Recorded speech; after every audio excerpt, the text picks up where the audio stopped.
we're ready to go. Let the show begin.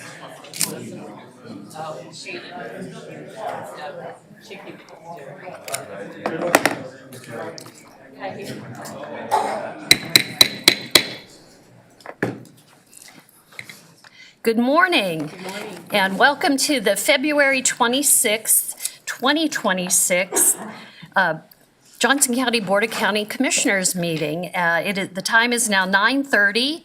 I'm Janae Hanslick, Vice Chair of the Commission, and I will be filling in. Chairman Kelly will be joining us a little bit later. Will the clerk please call the roll? Commissioner Fast. Aye. Commissioner Myers. Myers, aye. Commissioner Brewer. Brewer here. Commissioner Ashcraft. Here. Commissioner Allen Brand. Allen Brand, aye. Vice Chair Hanslick. Hanslick here. We have all but the chair present, and I would ask that you please stand and join me for the Pledge of Allegiance. I pledge allegiance to the flag of the United States of America and to the republic for which it stands, one nation, under God, indivisible, with liberty and justice for all. Well, thank you again for being with us here today. I would ask you to join me in making sure that all of your phones, iPads, beeping watches, whatever you might have are turned off, please. That will help us run a much smoother meeting. All right. So the first thing for this morning is our public comment portion of our agenda. And that is a time for speakers to address the commission on any item that does not otherwise appear later on the agenda. If you do wish to speak to an item that is on the agenda, please register in advance to speak on that action item. If you do speak on an action item during this public comment period, you'll be asked to refrain during the general comment section. When you come to the podium, please state your name and your city or location. Comments are limited to 2 minutes, and there's a clock that will appear to assist you with that time limit. If you do happen to go beyond that time limit, I will have to ask you to finish your comments quickly. We ask that members of the public refrain from remarks that are personally offensive, impertinent, profane, or slanderous, and to refrain from the use of offensive or indecorous language that insults or demeans any person. If that would happen, you will be asked to step away from the podium, and if it continues, you will be asked to no longer comment at that time. But I don't anticipate our having that issue. So, clerk, are we ready for our first public commenter? We do not have any online comments today, so we will start with our in-person comments. Mr. Brian Perkins.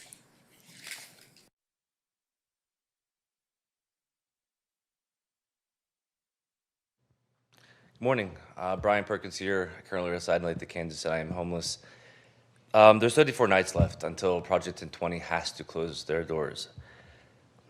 Until December 1st, there's 35 days left until those who were guests at Project 1020 will be back in full survival mode.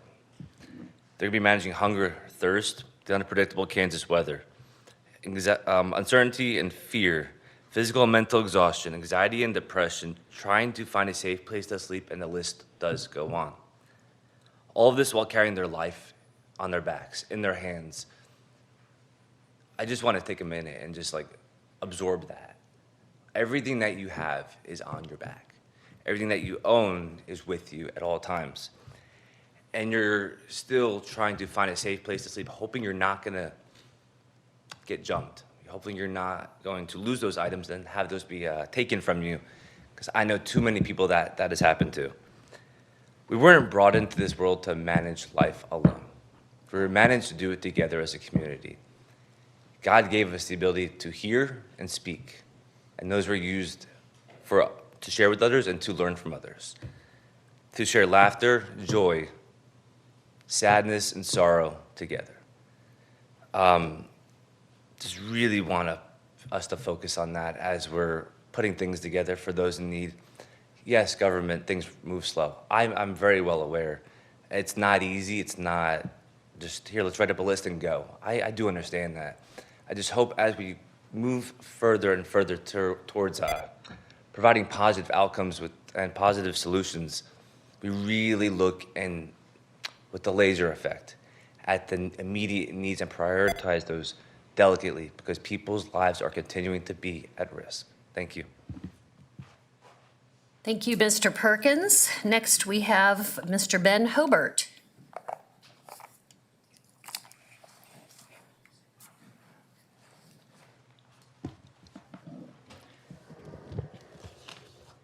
Ben Hobart, Westwood Hills. Vice Chairwoman Hanslick and Commissioners, several weeks ago I asserted that Johnson County residents deserve to know who is being held accountable for the extremely poor courthouse tax renewal litigation decision. The board's actions, along with those of staff and perhaps outside counsel, were a series of abhorrently negligent decisions, revealing an extreme depth of incompetency. As I indicated before, the legislature's grant of taxing authority was very specific, and this county's 2016 proposition, which was the only item capable of being extended or reenacted under the law, was even more specific. The proposed proposition, which included everything but the kitchen sink, provided that the function polled well with voters, was clearly outside the legislature's grant of authority. The negligence began at the May 1 Committee of the Whole meeting with the PowerPoint authored by the county manager, the deputy county manager, and the director of budget and financial planning, asserting that the statute authorized taxation for emergency services, mental health, and other items. This assertion was not supported by the statutory language, so these individuals were making a legal judgment for which they had no training and which was absolutely wrong. But the real negligence and responsibility rests with the bad judgments of this board and presumably legal counsel. The arrogant, gross negligence of the board approving litigation after receiving a very concise, well-reasoned Attorney General opinion that Johnson County could not disregard the law was indefensible. Who is going to be held accountable? Who will take a pay cut? Who will be terminated? Who will resign from this board? The citizens deserve accountability, or these frequent negligent decisions will continue. You either embrace incompetence or you eliminate it. Which will it be? Thank you for receiving my comments. Thank you, Mr. Hobart. I believe those are all the public commenters we have this morning. So we will now turn to our business meeting, and we will have I will read some notes for the record that will be the following will be signed later today. Agreements with the cities of Merriam, Leawood, Lenexa, Shawnee, and Overland Park to provide additional circulator route transit service during the FIFA World Cup 26 matches, hosted in Kansas City. Also being signed is an agreement with the City of Merriam for design of a stormwater management project known as Upper Turkey Creek Stormwater Improvements. And finally, to be signed is an administrative resolution number WD 26-008 to enlarge the privately financed sewer district and provide for the assessments of all applicable fees, charges, and levies of the Consolidated Main Sewer District in the vicinity of 15135 Stearns Place. Moving to the consent agenda, is there a motion to approve the consent agenda? Commissioner Allenbrand. Thank you, Madam Vice Chair. I move to approve the consent agenda as written. Second. The motion has been made and seconded. Any discussion? Clerk, will you please call the roll? Commissioner Fast. Aye. Commissioner Myers. Myers, aye. Commissioner Brewer. Brewer, aye. Commissioner Ashcraft. Yes. Commissioner Allenbrand. Allenbrand, aye. Vice Chair Hanslick. Hanslick, aye. 6 in favor, none against. That is correct. The motion is approved. All right, moving to our action items. Will the clerk please read item number 4? Consider approving the February 5th, 2026 business session minutes. And it is on the action agenda because the chairman was absent, and so he must abstain, but he is not here, so, we will go ahead and ask for a motion to approve the February 5th business session meeting minutes. Commissioner Allenbrand. Thank you, Madam Vice Chair. I move to approve the February 5th, 2026 business session minutes. Myers, second. The motion has been made and seconded. Seeing no further discussion or no discussion, will the clerk please call the roll? Commissioner Fast. Aye. Commissioner Myers. Myers, aye. Commissioner Brewer. Brewer, aye. Commissioner Ashcraft. Yes.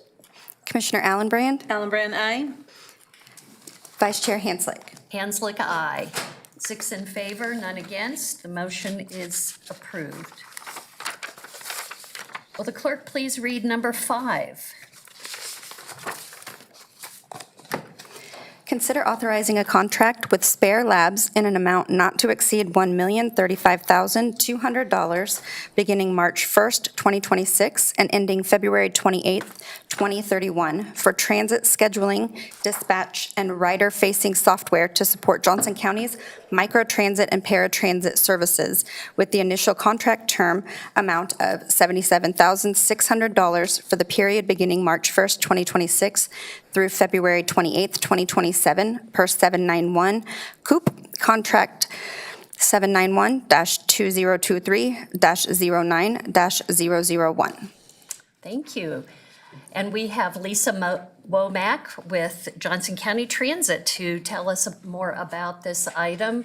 Welcome, Ms. Womack. If you would like to proceed, we are all ears. Thank you. I have to start by clarifying there were some minor clerical errors that were done to your briefing sheet. There was a contract number that was corrected, and there was a newbie mistake of a check added at the end that wasn't standard on your sheet, so those corrections were made. And I'm requesting authorization for this 5-year contract with Spare Labs to support our technology for Johnson County's microtransit and paratransit services in an amount not to exceed $1,035,200. We're switching our platform because our current system doesn't support our service model that we're building towards. It lacks easily integrated mobile tools and online tools for our riders, automated eligibility workflows, easily used and consistent mapping capabilities, and the flexibility that we're going to need as we move towards the ADA, non-ADA service model and our future microtransit planning, along with integrating and coordinating with the region and the fixed route network. So over the past 2 years, maybe more than 2 years, transit staff and our contracting partners have been evaluating many of the platforms that are available in the market through demonstrations, through peer agency engagement, through user groups of other peer agencies. And we did a lot of work to make sure that we made a good decision, and it was clear that Spare was our strongest fit for where Johnson County was today and where we're moving towards. After that, we also, we are using a cooperative agreement, 7191 Cooperative. We also evaluated cooperative agreements as well that were available to us. And we chose this one first, making sure that it met the county's procurement rules, but also because they had a robust RFP that included the major vendors that we knew of in the area, along with a few that we didn't, and that they have in their system to review as well. Operationally, this platform is going to improve our visibility, our safety compliance, and efficiency. So riders are going to gain real-time tracking, vehicle tracking, internet, and online mobile booking. Caregivers are also going to gain visibility as riders give permission on who they want to be able to view their trips, which is something we've never been able to do. It opens up some opportunity for us to have partnerships as we return to fairs on the back end, with some opportunities to partner with agencies who may want to adjust for their clientele. It's going to allow drivers to see, we have some safety capabilities. Drivers will see photos of the riders that they're picking up. So if you think about customers who aren't able to identify themselves easily, we'll be able to see them without them having to have ID on them, because a lot of them don't have identification. So we'll have better tracking. Our dispatchers will be able to see all of the vehicles at once. They'll be able to be in a better planning mode rather than reacting to services. Our routing will be more consistent.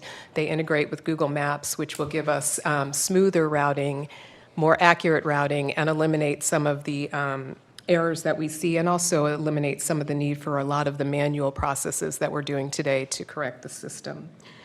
Staff's also going to gain eligibility tracking, and we'll gain an eligibility portal, which will give our customers a better experience when they're applying for our paratransit services. And it will give them automated notifications on when it's time to recertify, and some other reporting that we need that will be automated will be exciting. Our implementation is going to be phased so that we avoid any service disruption, and we're going to implement microtransit first so that we can do testing and work through the end of the year in customer education, dispatch and driver education before we roll out our paratransit implementation, or paratransit go live. And while it's structured as a 5-year contract, we recognize that new and shiny things come up often, so we will have the opportunity in there that if we see something that we need to change or alter, this is scalable, and we also have the opportunity to make changes in that 5 years. This is a really great technology investment that's going to support better service delivery, improve safety. It'll help us strengthen our compliance and our long-term operational sustainability and stability. And I'm happy to answer any questions. Well, thank you, Ms. Womack. I appreciate your providing us with that information. We do have a request for a public comment. So before we go to more questions from the commissioners, I'd ask that you step aside from the podium, and I invite Mr. Ben Hobert to come up.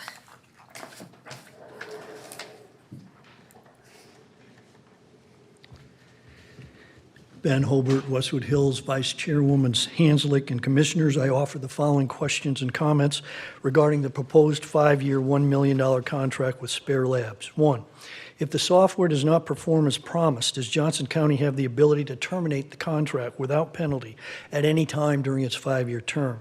2, if the contract is terminated for cause, can Johnson County apply the federal grant monies to funding of a replacement contract? 3, does Johnson County own the software at all points in time throughout the contract's 5-year term? 4, why was Spare Labs chosen over other companies offering software without direct competitive bidding? 5, how does the 791 co-op contract meet the county's competitive procurement policy? What is the cost of the current Ecolane software per annum? 6, the briefing sheet indicates the proposed solution includes an integrated eligibility platform that automates application intake, renewals, notifications, and required correspondence, replacing a largely manual process, end quote. How many full-time equivalent employees will no longer be needed and will be terminated as a result? 7, please precisely describe what are the real deficiencies with the current software with concrete examples, not general verbiage. 8, what are the risks to change management requiring a phased implementation with the Ecolane software? 9, what is the navigation functionality not available under the current system? Doesn't every driver have Google Maps on a phone? 10, what are rider-facing tools, and what are the specific improvements to them with this costly system? Thank you for receiving my comments. Thank you, Mr. Hobert. I'll ask Ms. Womack to come back. And I will say that being the liaison to Johnson County Transit, and for the past 8 years, watching and hearing from riders who have struggled with a lot of the, I should say, lack of services that are within our current system, this represents a huge leap ahead for our riders to be able to see where the bus is, or where the ride is when it's coming, to be able to utilize the picture ID, because we do have, especially paratransit riders who are nonverbal. They aren't able to say, hey, I'm Jane Smith, I'm here for my ride. It'll allow the dispatchers, as I understand it, to be able to track where the rides are. And then, as Mr. Hobart alluded to, it'll have the ability to remind people, hey, you need to re-enroll to be eligible for this program. So I think starting this program and getting it underway is so important. And as I understand from our conversations, we have the ability to terminate this contract if we are not happy with it. We have the ability to then utilize the funding for a different That is correct. system if we so choose. That's correct. And I'm just very excited about it and appreciate the opportunity to provide better service for our riders. Thank you. Other questions? Commissioner Myers? Thank you, Madam Vice Chair.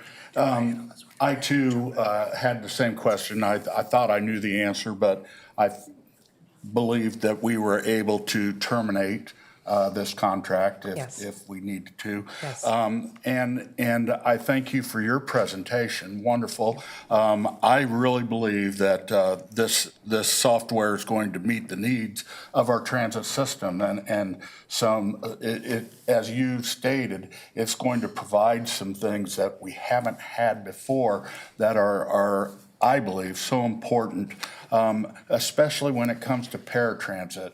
A service that's so valuable to our residents that need that type of service. And I think this is going to be enhance our transit system to make them more satisfied, and also our employees or the employees to have a better feel for what they're needing to do and be ready for from a transit standpoint. Thank you I so agree. much. Thank you. And we will not lose any employees. Well, first of all, thank you, everybody, for your patience with the day job here, and thank you to my Vice Chair, Commissioner Hanslick, for handling things to this point. We'll continue with questions on item number 5, starting with Commissioner Burr. Thank you, Chair. So first of all, thank you for meeting with me last week regarding this issue. As our public commenter, one of his questions was also one of my questions. I had the opportunity to do some pilot work in a different position with mass transit around independent living, youth aging out of foster care, and there were some bumps along the way. As far as connectivity, as far as on-time pickups, as far as being able to schedule rides. So I had a lot of questions regarding your knowledge and understanding of Spare Labs, and I was very heartened by your response. So I'm just going to ask you to share a little bit about your past experience in working with Spare Labs, especially around the areas of responsiveness, whether or not they have a users platform group that meets to discuss continuous improvements, and reliability. If you could speak to responsiveness, reliability, and input from user groups on how to consistently improve the product. Certainly, thank you, and I appreciate the meeting last week as well. Well, while we were doing evaluation of all of these platforms and essentially interviewing the various companies that were out there and watching the demos, Spare did stand out. I had implemented Spare in a prior at a prior position, and one of the things that stood out is that they have live 24/7 support, that they are, while they are a growing company, that they have remained small enough and accessible enough to be nimble. The reason they have an eligibility platform today that's so robust and, in my opinion, the leader in the industry is because transit agencies like ours, like me, talked to the CEO and they built something based on what we wanted. So their responsiveness to what we need in transit and what we need for paratransit and microtransit, to me, is hands down the best. And I've had to and I've had the opportunity to talk to a lot of transit agencies using just about every platform out there. I think they have the best support. In addition, I think they're on the cutting edge a little bit of the technology while still understanding that there's customer experience that matters and that you have to have people behind the scenes. So I'm pleased with that piece as well. So I do believe that just as an organization, the support that they have and the willingness that they have to work with the agencies and be adaptable is remarkable. I am also excited that there's a user group of transit agencies that meets. And I've been meeting with them since last year just to understand what the nuances are and what the problems are, because when you implement software, it's never what it says it is on paper. There's always surprises and things that come up. So learning a lot of those things now, and even knowing the things that are missing today, because everybody doesn't have everything. So today we already know what the things are that are on the horizon, what some of the known issues are that are common in most of this software. So it's been good to have this leeway to be able to explore all of these different options.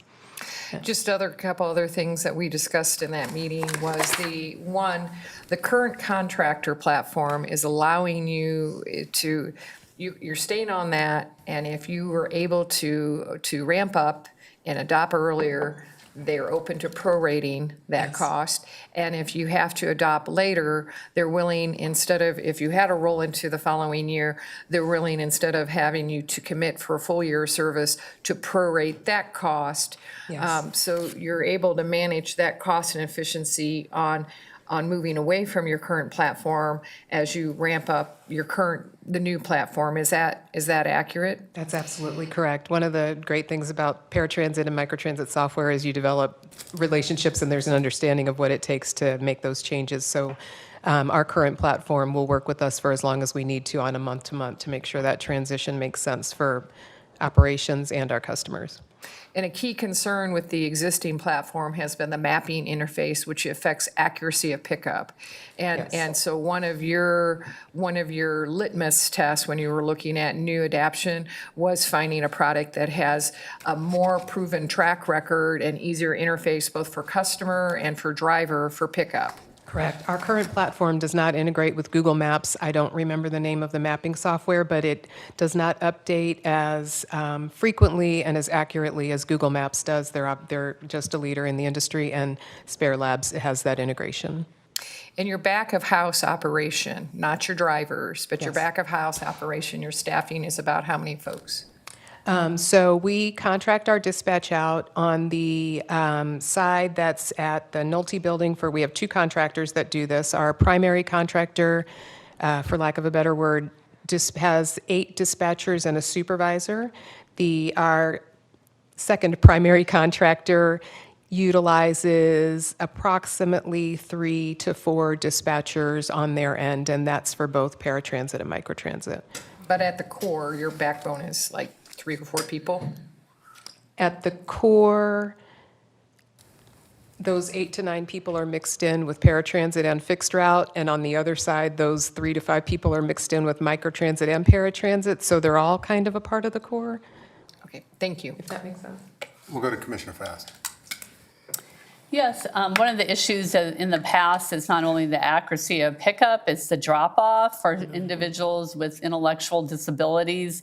So you're saying that you could upload a photo so you can identify the person, but what about the notes on where they should be left off? Because there's in the past been more general drop-off, so there could be better accuracy there. So that's a good question. We are excited about having the photo of the customer on the pickup, but on the drop-off, our current platform does allow for notes, and so does the Spare Labs platform. A lot of times that is making sure we get those notes up front. So what we're doing differently, we're doing that differently on the intake with the eligibility as well as different with the reservations. So we will have the ability to put notes in about those locations and where people need to go. Because if you're at a hospital, there's many doors than the Yes. address, you know? The one thing that I do like is that this this platform has better checks and balances, so we don't, right now, our current platform allows for unlimited duplication of addresses and locations, so that also leads to some confusion if you call one entrance the ER clinic and somebody else calls it the outpatient clinic. So we'll have less duplication of those as well with the new platform. Thank you. We'll go to Commissioner Ashcraft. Thank you, Mr. Chair. Ms. Womack, is this your first time before us? Yes. Well, your presentation was very good, and I you. appreciate your poise. Thank you. I think several of the questions that I had have been answered, but let me put one question maybe a little differently. What assurances do we have that that Spare Labs is the best value for Johnson County and the people we're trying to serve? That's a good question. I think if we're just looking at the financial cost, the actual base cost of Spare Labs comes in less than our current platform while providing a lot more of the functionality that we were looking for with the first platform that just isn't readily available without more add-ons. So financially, before we add the eligibility package and the transit app, we actually come in under the cost of what our current platform is. In addition, I think the extensive background that we did and comparative pricing that we did over the past 2 years, looking at different packages, looking at different cooperative agreements, gave us the idea of where the pricing was, and we also took that a step further by going to different transit agencies that were contracted with the players and asking them what typically these packages are priced per vehicle. So we did competitive negotiating with our price per vehicle based on market research with other agencies on what they were paying as well. One follow-on. You may. So what are the one or two functionalities that we're going to have that we don't have that have the greatest impact for our customers? For our customers, I think the first impact, one of the biggest things our customers and caregivers will be a good, easily understandable paratransit mobile app and online platform. I think giving caregivers visibility and the ability to schedule and reschedule and cancel or see where vehicles are online as well to help them, I think, will be huge, especially with caseworkers thinking about JCDS and some of our group homes as well. And then I also think that transit app integration so that people will be able to see transit app, microtransit in the transit app, since we're using that as a regional app for the region, will be huge as well. Thank you. Commissioner Allenbrand. Thank you, Chair. Well, first of all, I thought your briefing sheet was very thorough, but boy, you've kind of been over the road. You've done a great job. Thank you for all the work you've done. Thank you. With that, Chair, I'd like to make a motion. Go ahead. I move to authorize a contract with Spare Labs in the amount not to exceed $1,035,200 beginning March 1st, 2026 and ending February the 28th, 2031 for transit scheduling, dispatch, and rider-facing software to support Johnson County's micro-transit and paratransit services with initial contract term, the amount of $77,600 for the period beginning March 1st, 2026 and ending February 28th, 2027 per 791 COOP contract 791-2023-09-001. Hanslick, second. So moved by Commissioner Allenbrand and seconded by Commissioner Hanslick. We'll go to Commissioner Hanslick for further discussion. Thank you. I think the question's been asked, but kind of glossed over. So I'm just going to ask, can you explain more how the co-op contract works and how it is competitive within that co-op contract? Because I know I had some confusion about that and was able to talk to you about it, that even though we didn't put out an RFP and we didn't do those kinds of things, that's done within this co-op. So maybe you, or if there's someone else who's. I'm going to have Kyra come. 'Cause Okay, she can Kyra. do this better than I can. Thank you. Hi, I'm Kyra Smith, FMA Purchasing Office. I'm standing in for Robin today. Can you move closer to the mic? I will move closer to the mic. Is that better? Kyra Smith, FMA Purchasing Office. I'm standing in for Robin Lines today. And cooperative purchases are done, and how they are handled is that they are publicly advertised. They're typically done by a group of other agencies similar to Johnson County, where they are nonprofit or government agencies, and they are just nationwide cooperatives that are able to be utilized by anybody who is a part of those and willing to use them. And it meets our procurement standards. We did review the contract and the cooperative contract to make sure it did meet our policies and procedures for those items. Well, thank you. So if I'm understanding it correctly, someone else does all the work of comparing and negotiating for the best price, and then we can take advantage of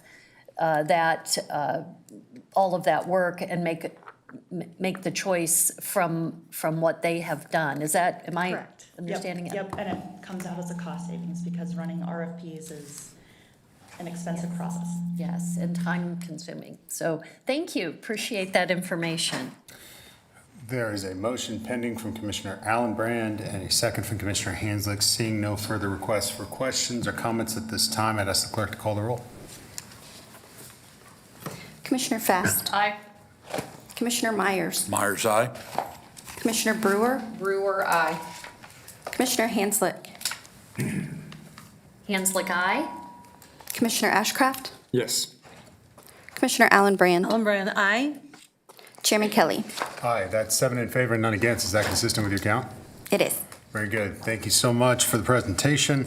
We'll move on at this time to item number 6 on your agenda. This is consideration of an emergency purchase with P1 Services LLC for the automatic transfer switch for an emergency generator at the Sheriff's Operations Building. Matt Dedeke, the Deputy Director of Facilities Management, will be presenting the item.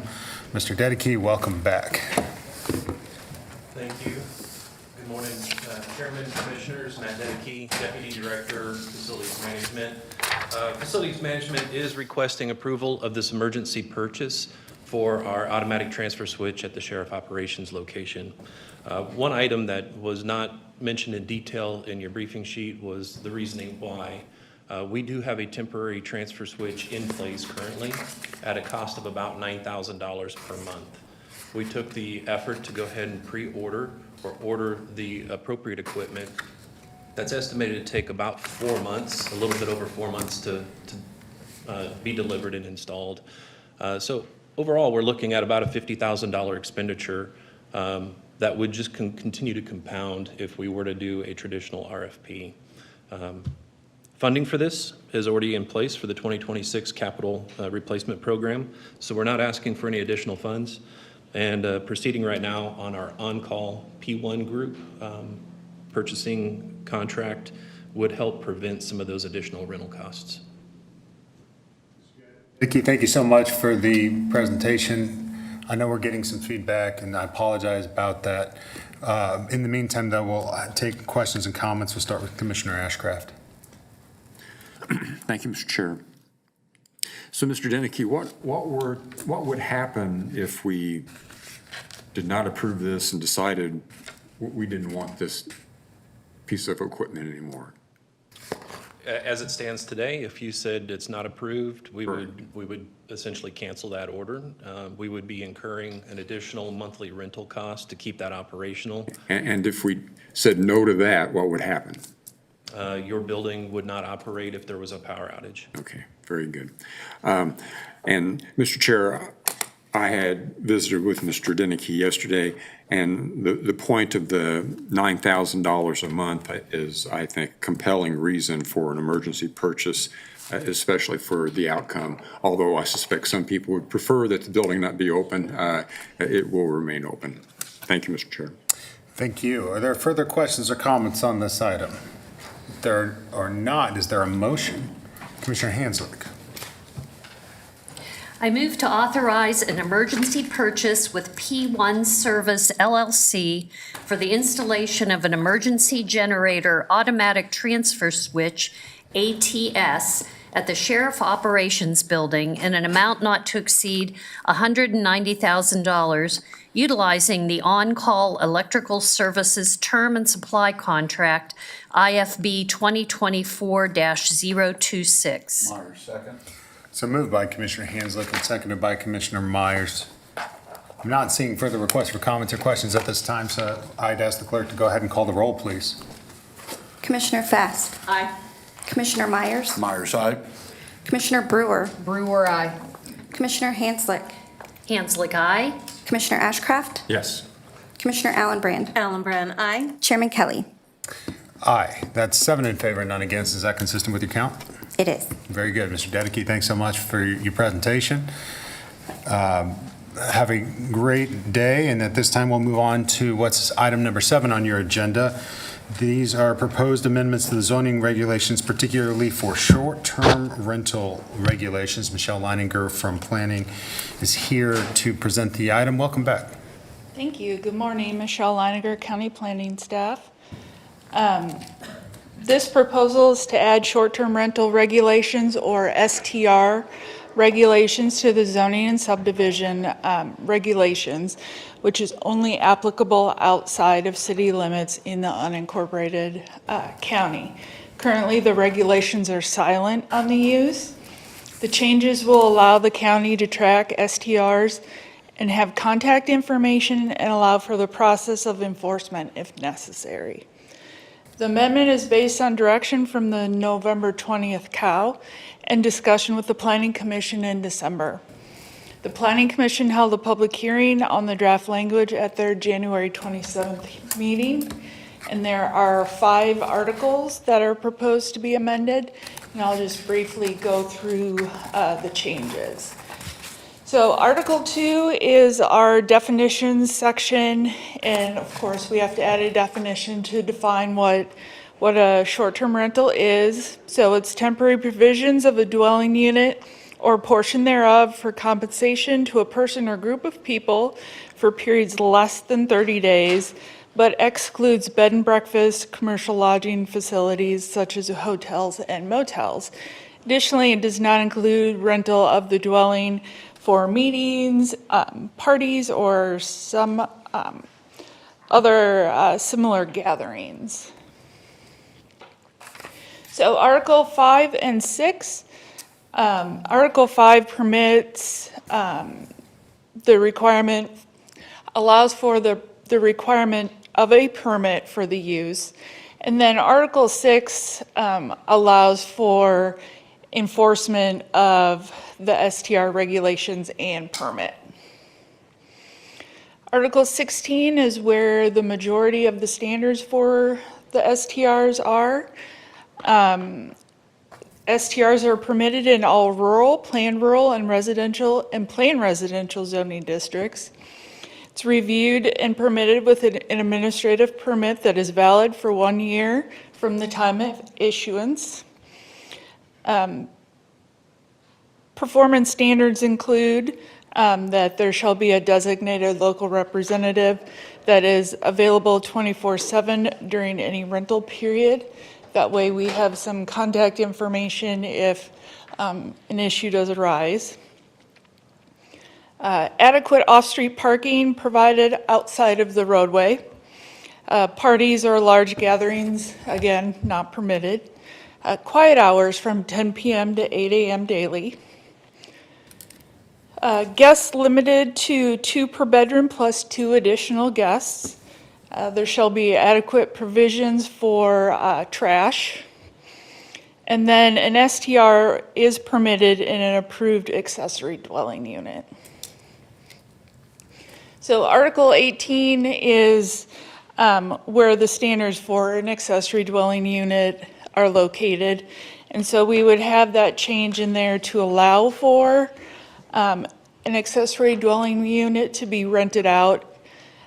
Currently, there is not that provision in there. It specifically excludes the use of a accessory dwelling unit for a transient use.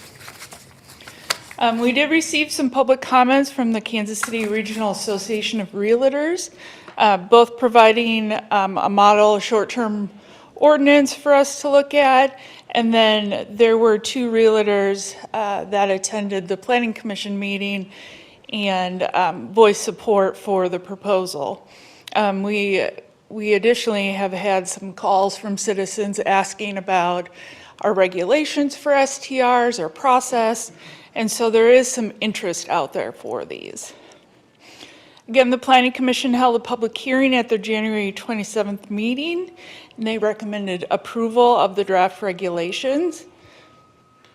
There is a proposed application fee included in the resolution, which is for $150 per year for a permit. This is in line with other fees charged for short-term rentals in other jurisdictions. They range from $100 up to considerably more, 500 plus. Additionally, we are working with communication staff with some community outreach. If approved, we are working on a press release that would be released this afternoon. Website updates, which include an application and FAQ, and potentially some social media information, letting people know that a permit is now required effective April 1st. With that, I can answer any questions if you have any. Ms. Leininger, thank you very much, and I appreciate the Planning Commission and Planning Department's work on this item. And I don't have any heartburn about the item itself or the potential requirements for licensure or for any of the 5 additions. My concern is timing. Currently pending before the Senate is House Bill 2481 that has passed the House in the state legislature. This would remove all short-term regulations during the period of the World Cup. And it is currently now before a committee in the Senate and seems, at least at this point, likely for passage. My concern is us rolling this out, going to folks, asking about requirements that will not be required during the World Cup may cause some confusion amongst our folks. Therefore, my suggestion to my colleagues is going to be tabling this till March 12th, seeing if this does have legs through the Senate. If we were to handle this on March 12, we would still be several weeks in advance of the effective date of April 1st. And if the bill becomes law and there's not this period of regulation allowed during the World Cup, we could still go forward with this if that's the board's desire, but wouldn't create that potential confusion with homeowners who may want to take advantage of the opportunity for short-term rental. So I just wanted to bring that for discussion. Commissioner Allenbrand. Chair, I have received many calls in my district that they want to be able to do this for World Cup. So, Chairman, I would agree with you. That could cause mass confusion. So I would agree with you to table it, if possible, until after we hear about what happens with this bill. Thank you. Commissioner Burr? I guess I have 2 questions, one for Chair and one for Ms. Leininger. For chairs, I have not had a chance to review House Bill 2481. When you say it removes all regulations, you mean regulations on capacity, regulations on parking, regulations on quiet hours, regulations on any type of fee paid to have or register a short-term rental? Is that what that bill is doing? Yes. And Ms. Wynn's here, and if you'd like to briefly discuss it, if you are familiar enough with the bill, you are more familiar than I am. Yes. The short answer is, as proposed, yes, to all of those. The language is intentionally broad right now. It's kind of a bundle of bills. So one component is to remove the 2-bedroom requirement for transient guest tax revenue, so that if there's people that are going to rent out 1 room in their home during the World Cup, they are going to be required to levy the transient guest tax. The other component of that is short-term rental regulations. So any city or county would not be allowed to limit the number of short-term rentals during the World Cup, and other municipal required authorizations would be waived. So while the bill does not explicitly spell out that it would waive parking or safety or licensing or registry, that is what is being implied. And so I think there's a lot of learning and analysis still to be done. And I think there's going to be varying interpretations of what requirements are going to be waived.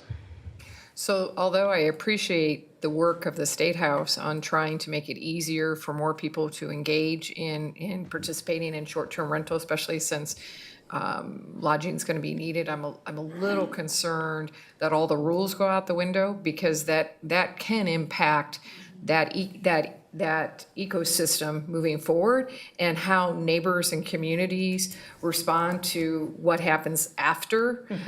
So, I guess I'm going to have a little bit different opinion. And so this first, I want to ask a question, if I may, of Ms. Leinecker. And that is, if we delay this to March the 12th, are we still able to initiate the new policy and rules by April 1? The reason I ask that is because April is not that far from June, and bookings are happening, and I don't want anyone who wants to enter into this ecosystem not to be able to do that and be in full compliance if we pass these recommendations on March the 12th. So March the 12th, still give you enough time to put it into action April 1? I would think so. I mean, we're prepared. We're getting an application ready. It would be published beforehand, so that would be, the resolution will be published beforehand, so then it would be effective April 1. We would be prepared to administer that at that point. So my thought is, I can appreciate and support the chair's request because it's not going to impact when we operationalize it. I would say I would like to make sure our community is making a statement on what we look at as the appropriate conduct of short-term rental, which does not impact the other things that the bill, I think, is trying to do, and that is increase the number of rooms. It's just that any room that gets increased all plays by the same rules of quiet hours, parking, and how we comport ourselves in a short-term rental, which what I feel is the bulk of what our rules are doing. But I would support tabling since it's not going to impact the start date. So thank you. Thank you. Commissioner Ashcraft. Thank you, Mr. Chair. I have no objections to tabling. Give me time to review this. I have some reservations, but I need to understand it better. So a table was good. Commissioner Hanslick. Thank you, Mr. Chair. Well, this is the first I've heard of House Bill 2481, and I guess my thought is I wish the legislature would give as much consideration to our bills and our resolutions, not bills, but as we are doing to theirs. I have a lot of concerns about not having our own regulations in place to begin with, because a couple things. One is out of respect for the Planning Commission's work, and they're putting together, I think, this very well-conceived, reasonable set of regulations. And also, even if this bill does pass, how hard will it be then to pull back and say, well, now we're going to impose these regulations if we haven't already had them in place? It seems like if we pass this today, for example, and this House bill does get passed, that will supersede what we do anyway for that period of time. But then we would just seamlessly go back into these regulations that we've already put in place. So that's where I'm kind of having some concern about this is will it cause more confusion to not have it in place to begin with than to wait to see what the state does? Thank you. Commissioner Allenbrand. Well, there's already confusion out there because the Kansas City Star has already published that this has been approved. So I've had people contacting me because I told them we haven't voted on it yet. So it's very confusing, but I think that the Planning Commission, you guys have done a really good job because you've addressed all the things that we've had issues with in the past on some things operating, businesses operating, the noise, the trash, but I don't want to cause any more confusion, so I think that we should table it and hopefully get something out there to the public so that they know that what the Kansas City Star published is not true. So I'd like to make a motion to table it. Would you mind putting the date certain of March 12th, our next business Yes. session meeting? Okay, so amended then, I'll second that. Okay. Commissioner Myers. Thank you, Chair. Well, I can see both sides of the issue, but I am supportive of the tabling. One of the things that can even cause more confusion is if this is somewhat geared towards World Cup, and in our regulations, for instance, it says hours of 8 a.m. to 10 p.m. Well, some of these World Cup games are going to be long after 10 p.m. in the evening, and so then you would cause some possibly unnecessary complaints of non-compliance for people that are going to be watching and being involved in World Cup games in some of these residences. So I'm supportive of the tabling and interested in seeing what the outcome of the process at the state is. Thank you. Continued questions, Commissioner Burr. Yes. I'm still going to have some concerns about how this is unrolling, and I'm trying to wrap my head around it because I've gotten calls because we haven't had policy in place, right? And it has caused some issues in my district. So I'm trying to think through, and I appreciate Commissioner Myers' comment, but the reality is it's very common in the short-term rental not to allow large gatherings. In other words, not to allow the occupants beyond those who are actually staying and sleeping at the house. And I do have a question. Early on in your presentation, your first slide said these rules are accepting meetings or parties, and I wasn't sure what you meant by that. I mean, in my head, I was interpreting that if somebody was renting out their facility for something that isn't overnight, that is a event that begins and ends within a certain time frame and leaves. Is that what you meant by that, or what was that in? Yeah, it specifically lists meetings, luncheons, banquets, parties, weddings, fundraisers. We could lump in there baby showers or, using it more as an event venue than a short-term rental. Is that then something that has other regulations that is for that type of use of a facility? Yes, we do have standards and regulations for event venues. So I'm going to go back to lodging. I appreciate, once again, Commissioner Myers' observation that games are happening at different times throughout day and evening. But to me, lodging is for lodging. And we are working really hard with our jurisdictions and across both state lines to have venues for game viewing. And so I'm going to go back to if this legislation at the state level opens up kind of a free-for-all in residential homes and neighborhoods, I think that's going to be problematic. So my question is, if we table this until March, we can still roll out the regulations in April. We find out that the bill passes and it's going to preempt any regulations. There's still a period between April, when we roll out, in June, when the games start. I still would advocate we roll out the regulations with whatever caveat and timeframe caveat that this legislation is tied to, so that we're still proactively entering into this space with some parameters where we haven't had it before, because we wouldn't be doing this work at this point in time if we didn't recognize that needed to happen. Correct. Okay.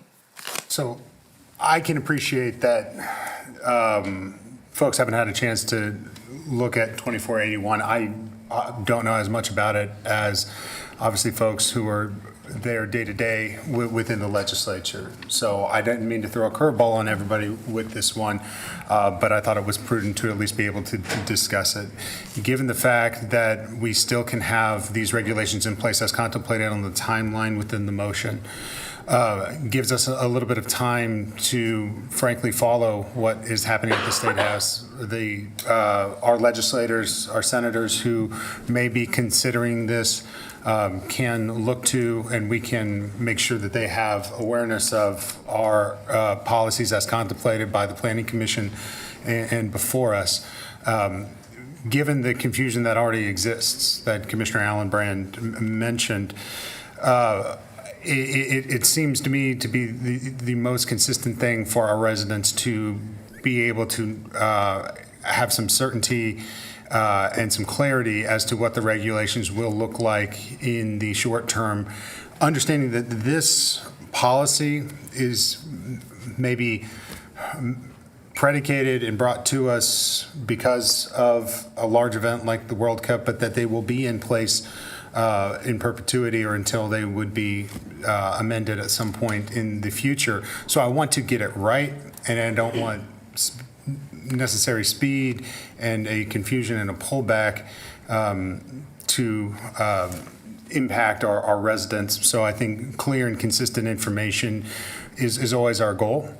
And so I appreciate everybody considering the idea of tabling this just for 2 weeks. Given that the legislature has been moving at a rapid pace, we'll have some additional clarity on that bill, whether it be amended or otherwise, within those 2 weeks. And if not, I'm happy to consider this on March 12th, regardless of the status.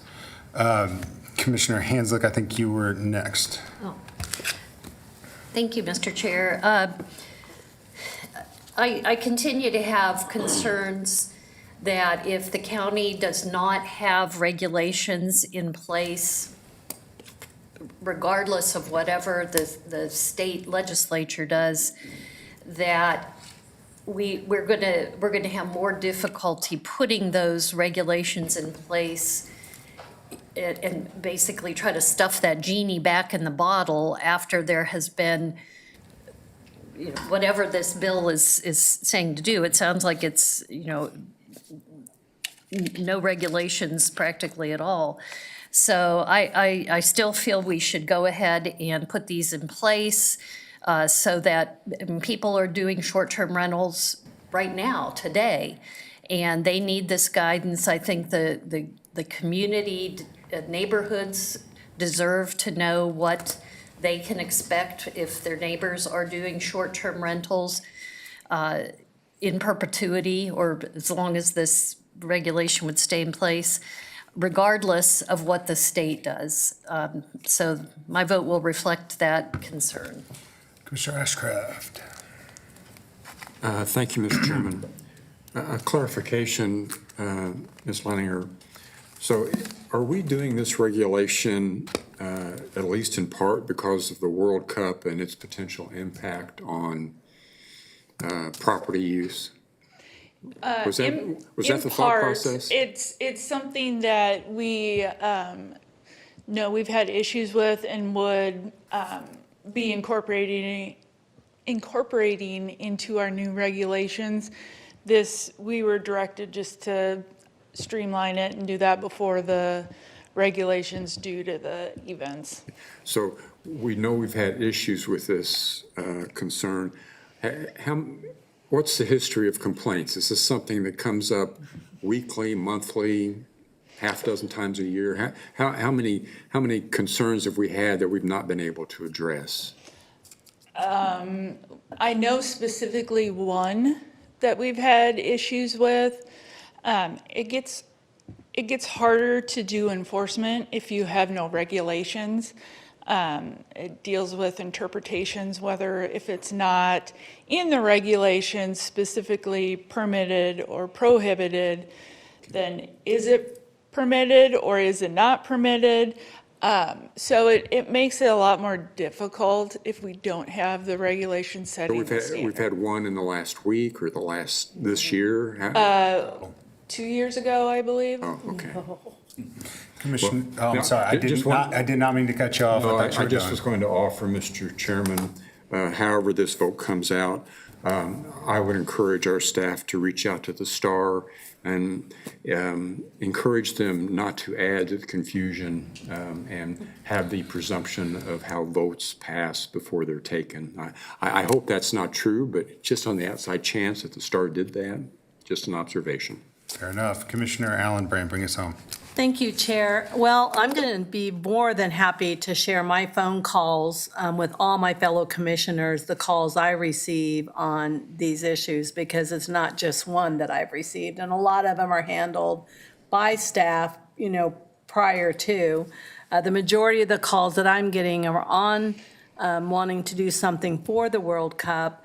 And it's really hard to go back. Once you do something, it's hard to go back and change it. I guess for me, I would appreciate my fellow commissioners holding on for 2 weeks and getting it correct so that it's easier for people to understand what's going on.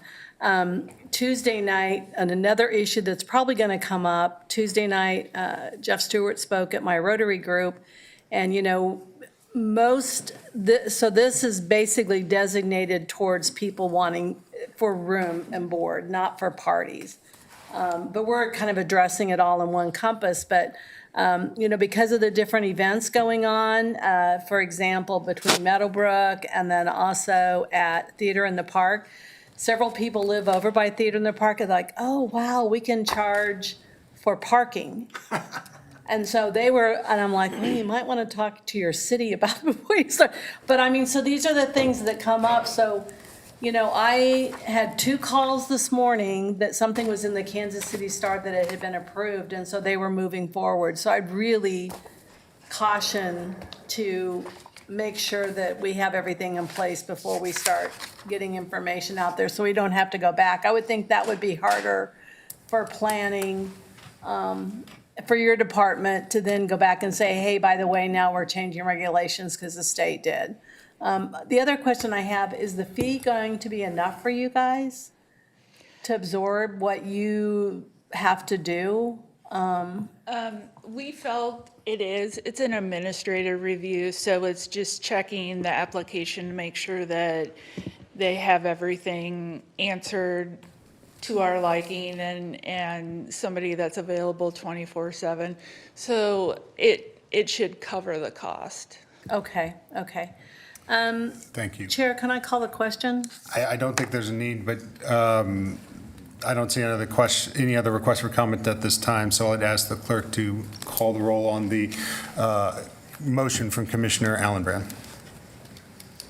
Commissioner Fast. Aye. Commissioner Myers. Myers, aye. Commissioner Brewer. Brewer, aye. Commissioner Hanslick. Hanslick, no. Commissioner Ashcraft. Yes. Commissioner Allen Brand. Allen Brand, aye. Chairman Kelly. Aye, that's 6 in favor and 1 against. Is that consistent with your count? It is. Very good. Ms. Leininger, thank you very much.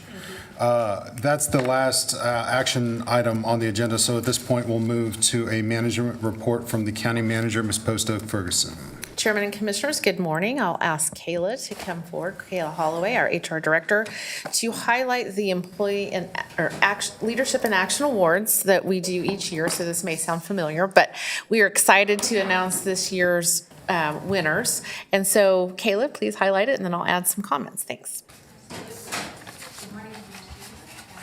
Kayla Holloway, HR Director. I'm thrilled to come to the podium and have an opportunity to highlight a select group of individuals that we recognize annually. This group of individuals, the Leadership in Action title kind of says it all, but these individuals have been nominated by a combination of their peers and their leaders, and for their unique contributions, innovation, going above and beyond, really representing the county in an outstanding manner sometime during the year.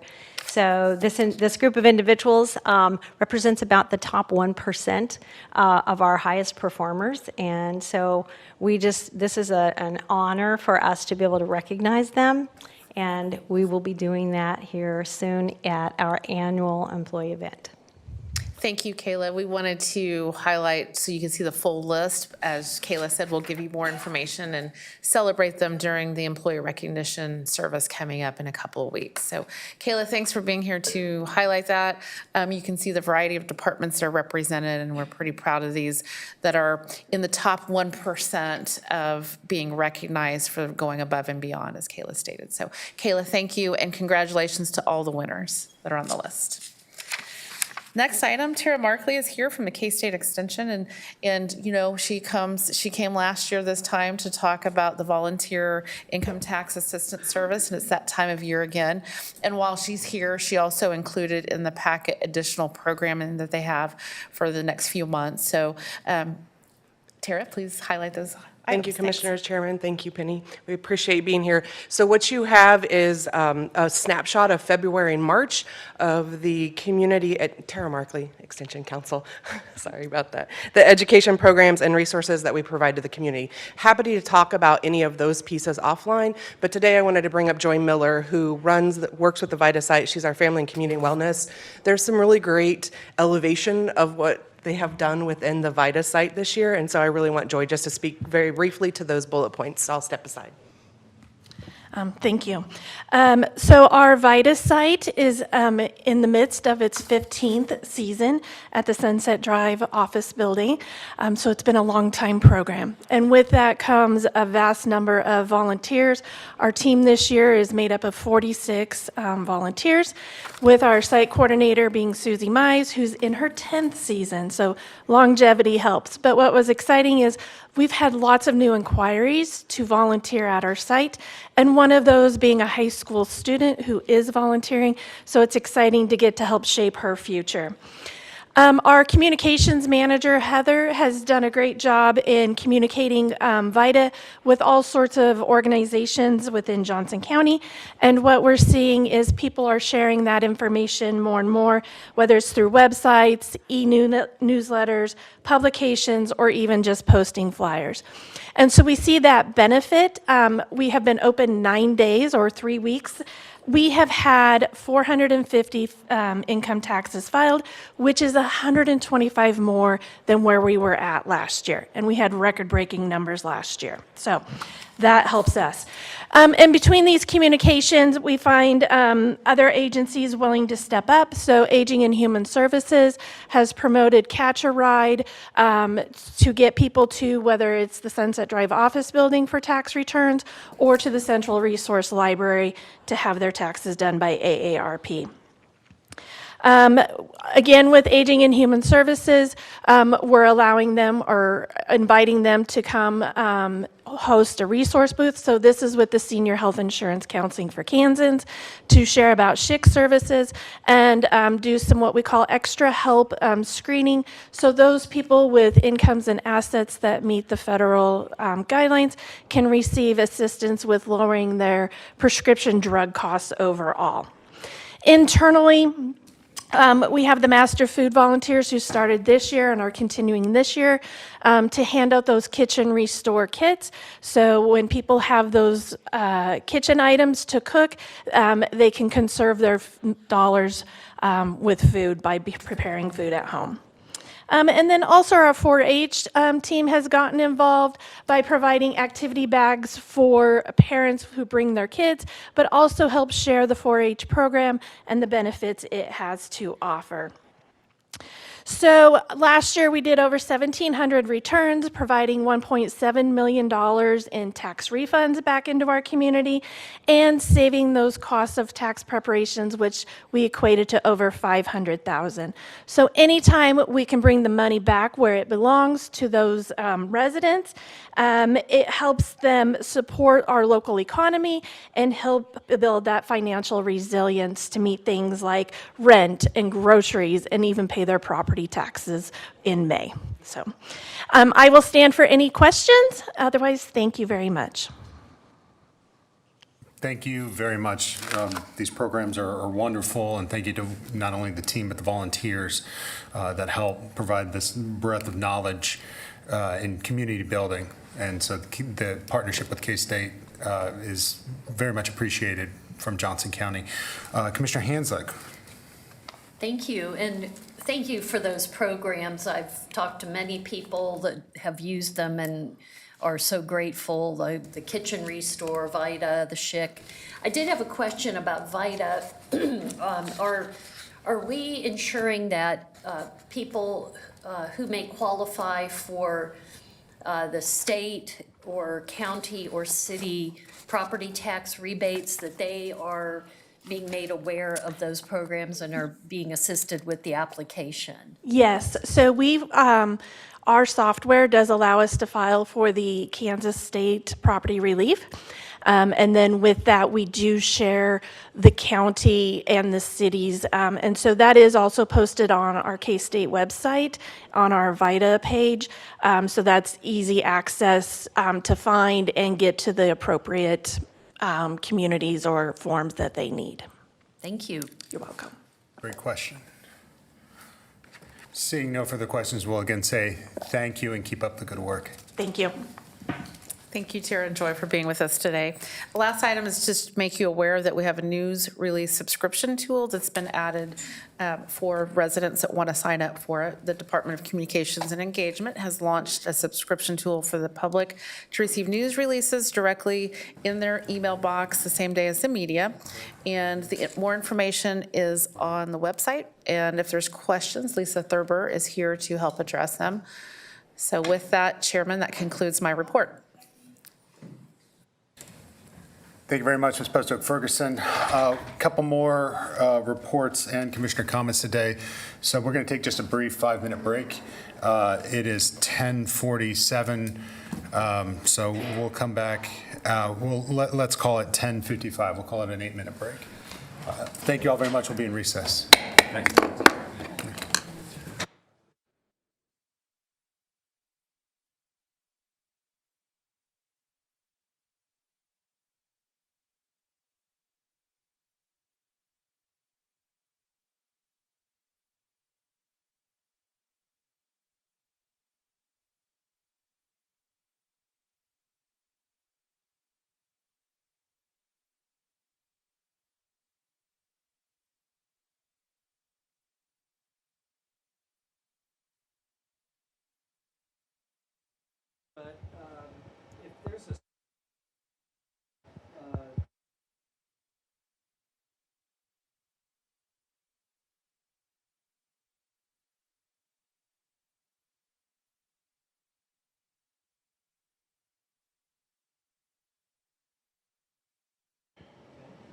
Hit auto ons.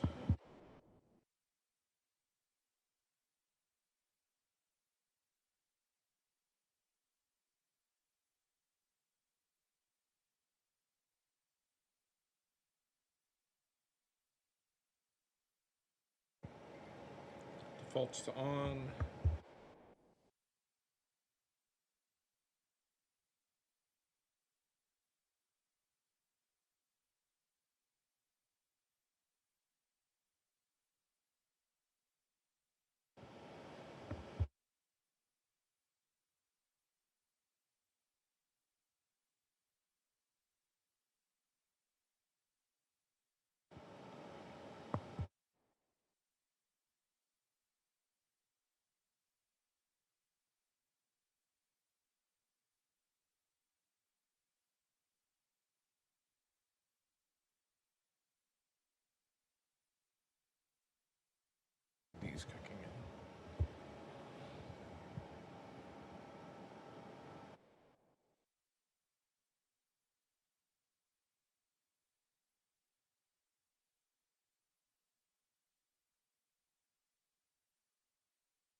If y'all wouldn't mind taking your seats, we're going to get started. Thank you very much.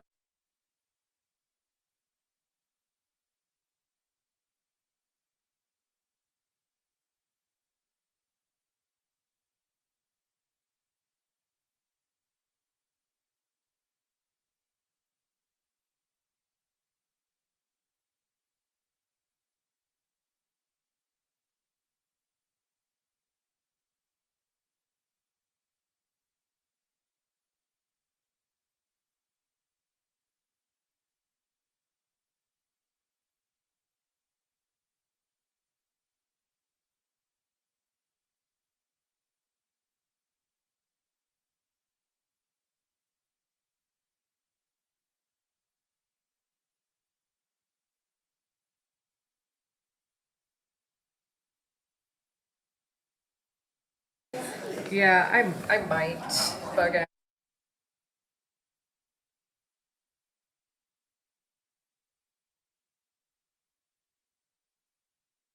Good city, state of the State of the city. city. Are we ready? Okay.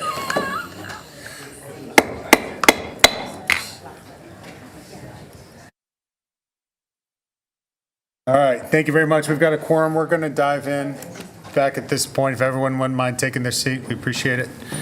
At this time, we'll go to a legislative update from Ms. Erin Wynn.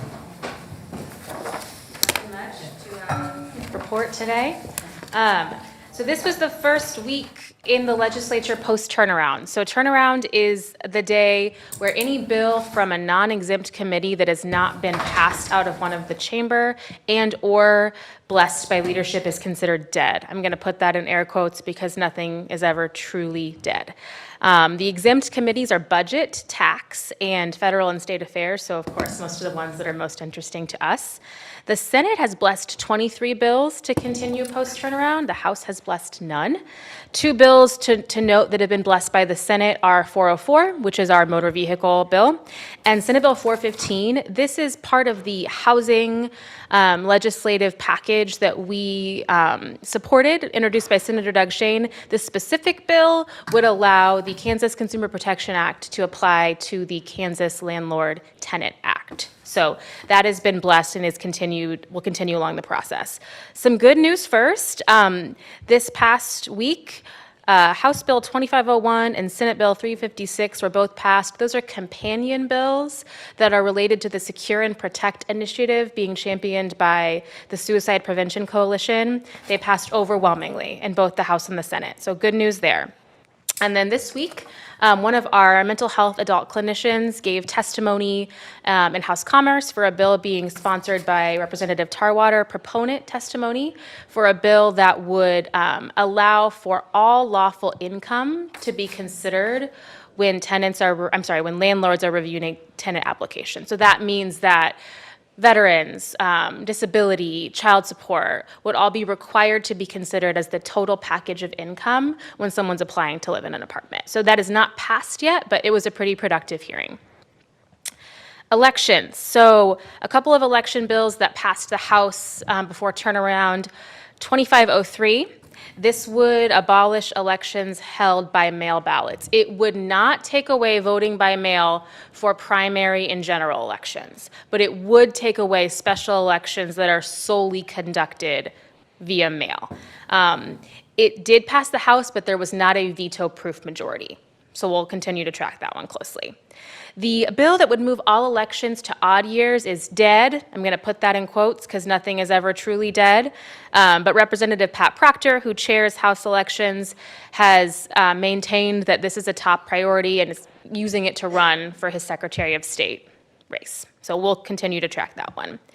The House also approved a bill that requires state social service agencies that provide public benefits to report non-citizens to the Secretary of State in the hope of cross-referencing the lists to eliminate anybody that may or may not be voting illegally.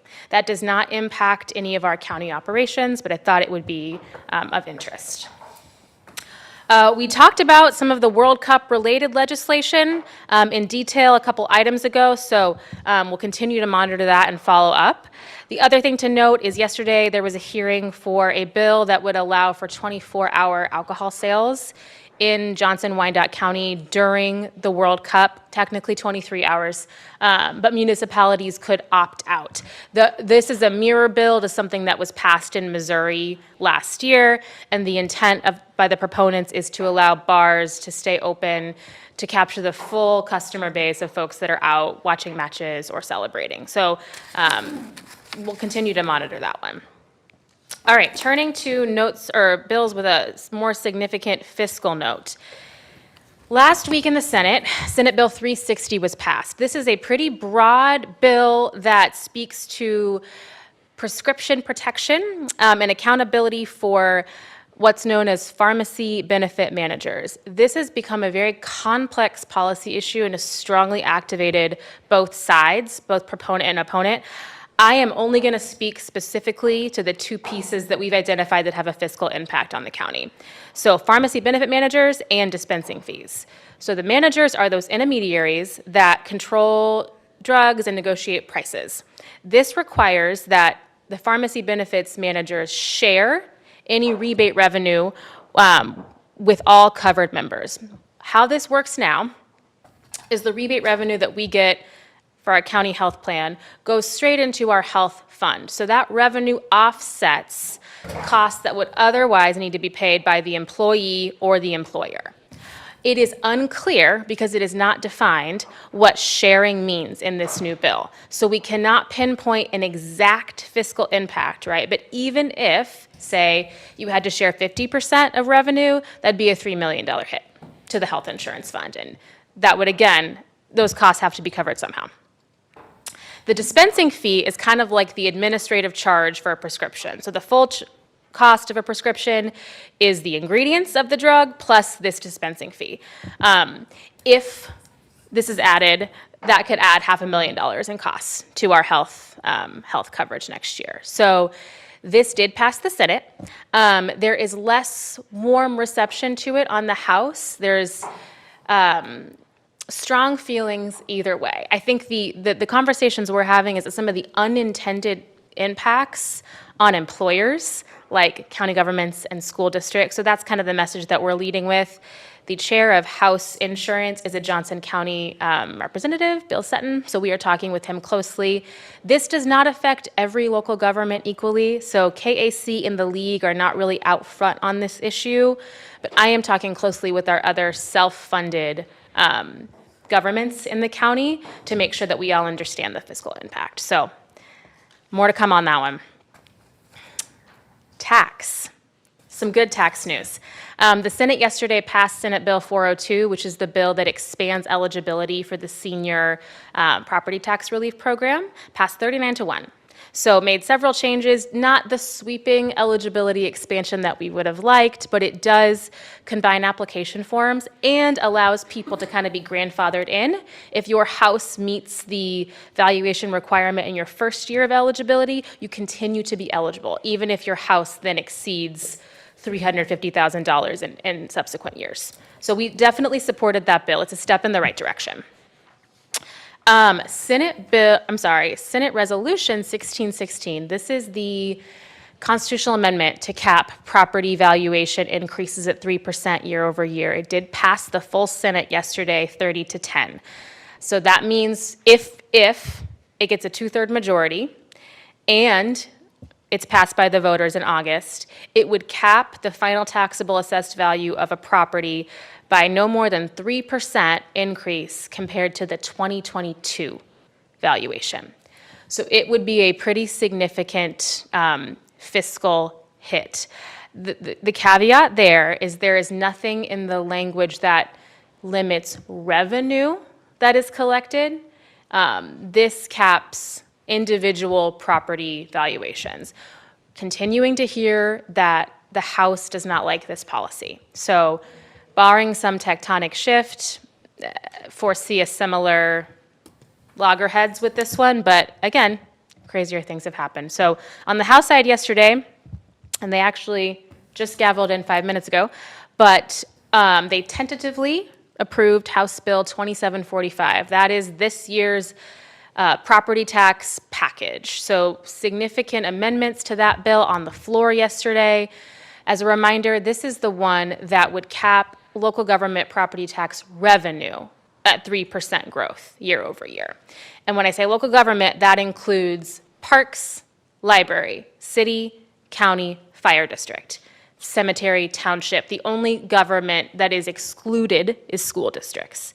So as contemplated, if you wanted to exceed this cap, which is 3% plus growth and plus some exceptions for debt, your voters could submit petition signatures. And if they reached a certain threshold, it would force the budget back to that cap. It would not trigger an election as written now. It would just force it back to the cap. There was originally in this bill a carrot of sorts, the Property Tax Relief Fund, which would be funded at $60 million with a 2% annual escalator. If you stayed below the cap, you would be eligible for a distribution from that fund. And the way that it was written initially by the House was that if the state didn't allocate money to the fund, none of the other requirements would stay. So to us, right, the dollar amount wasn't that substantial, $60 million spread across hundreds and hundreds of local governments. However, I do think there was something to be said for that show of partnership. And if you listen to the chairman of House Tax explain it, it was an attempt at acknowledging the revenue streams that have been taken away, particularly for county governments over the past several years. All that to say, that fund was removed yesterday in a floor amendment. So they did several changes. They took out the fund. They also changed the signature threshold. Before, it was 10% of those who voted in the last presidential election.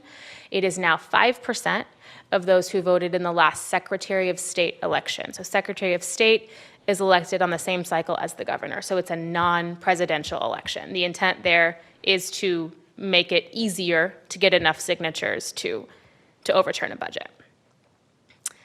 So that's the update there. It is expected. It passed General Orders 87 to 22, excuse me, yesterday. Several Republicans stepped out of the chamber and did not vote on the bill.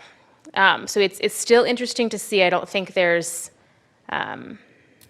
still some concern, I think, with proponents. So watching this one very, very closely.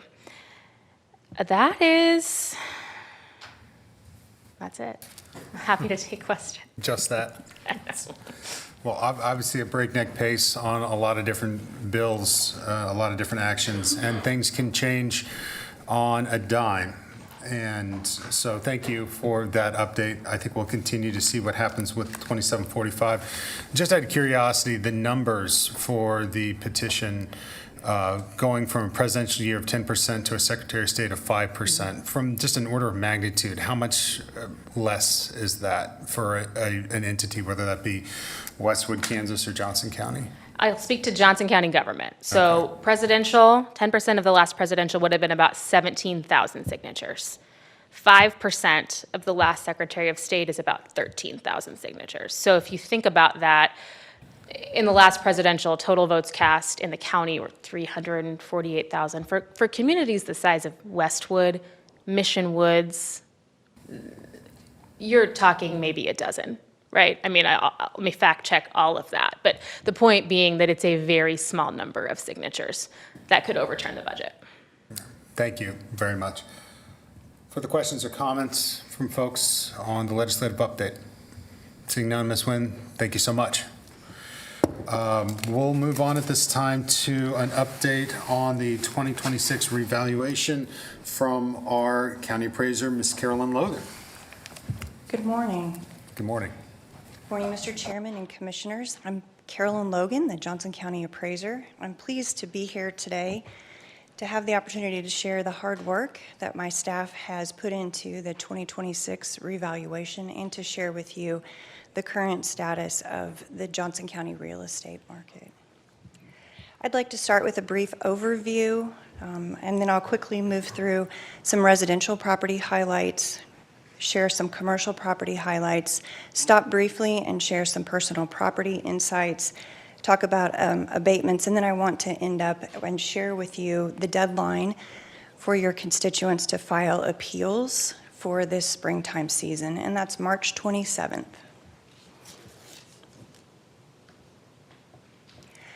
So briefly, our property tax roll has grown approximately 6% from this time last year.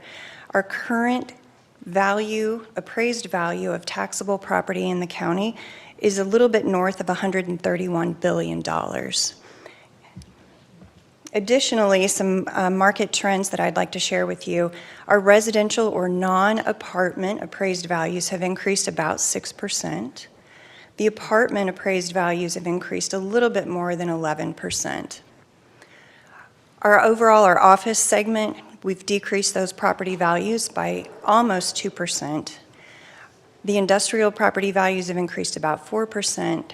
Our retail segment has experienced very little movement. That market continues to be flat.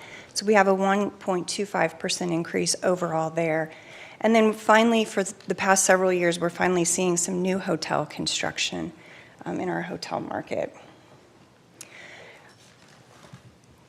The first thing I'd like to highlight is the new construction growth. Overall, you can see the historic trend there coming from 2019 through 2026, what we put on the tax roll for this year. We've added $1.4 billion from new construction growth, and that represents all property classifications: residential, commercial, and apartments. That is a decrease over what was added last year, but if you look at the trend, it continues to be an increase. For residential reappraisal, the number that we increased from this time last year due to the reappraisal work, and that's the work that my staff has done as well as sales that have happened in the county, we've increased the residential property by 5.92%. Again, that's slightly less than the last couple of years and definitely down from the 2022 and 2023 high points. I'd also like to share with you the information that my office has collected for building permits. This represents new residential construction for specifically the categories of single-family properties, duplexes, triplexes, and fourplexes. So last year we saw a pretty significant increase in new residential construction. So my office followed up on a little bit more than 2,000 building permits. We are receiving that information from the various cities and, of course, from the rural areas of the county. That is a pretty significant increase, and we are excited. Hopefully that indicates that we will see an increase in housing stock and housing choices here in the county. That residential new construction growth, I shared with you a moment ago that the total property growth for last year was $1.4 billion, but the segment that represents the residential market is a little bit more than $625 million. So our residential market continues to grow. Just to give you an idea of the amount of work my staff processed, almost 13,000 sales questionnaires. We are receiving those from the county clerk when sales are filed with that office. So we've processed a little bit fewer than 13,000 of those. That is an increase over the last couple of years, but overall that volume looks to be fairly steady if you discount 2020, 2021, and 2022. Although this map might be a little bit challenging to read, this does represent the market models. This is where we're valuing those individual residential properties, and these are our market segments. You can see overall the changes that happened in the county were somewhere probably between 5 and 6%. There were some areas that saw very little change. Those are the lighter shades, and then the darkest blue represents the highest percentage of changes. These are appraised value changes, and there's no new construction factored into these percent changes. And again, this is an average. So we've lumped all of our residential property into this pie chart, and we're just showing you here that approximately 87% of the residential properties in the county received some sort of an increase. About 13% saw a decrease in value, and then a very, very minor number saw no change at all. This is one of my personal favorite graphs. But we're seeing here, the blue in the front represents the appraised value. Of course, we've got the 2026 average appraised value for single-family homes there at about $536,000. The green bars behind represent sales prices, and so we have no 2026 sales prices yet, but for 2025, we did see an average single-family home sale price of approximately $583,000. This graph shows you that my office continues to struggle to keep up our appraised values, to keep up with what our local market is indicating. So I think that's just a very interesting chart to take a look at. This is also one of my favorite charts. This shows average selling price, and again, the green in the back, that's the new construction. So when a new home is built and then sold, those go into the green category. Your existing home stock, those sale prices are factored into the blue graphs in the front. So we can see there's still a discrepancy. New housing stock continues to be more expensive of a home choice for our residents, while existing home stock continues to be a little cheaper way to get into the housing market. For the first time in many years, you can see that the average sales price of new construction did drop a little bit.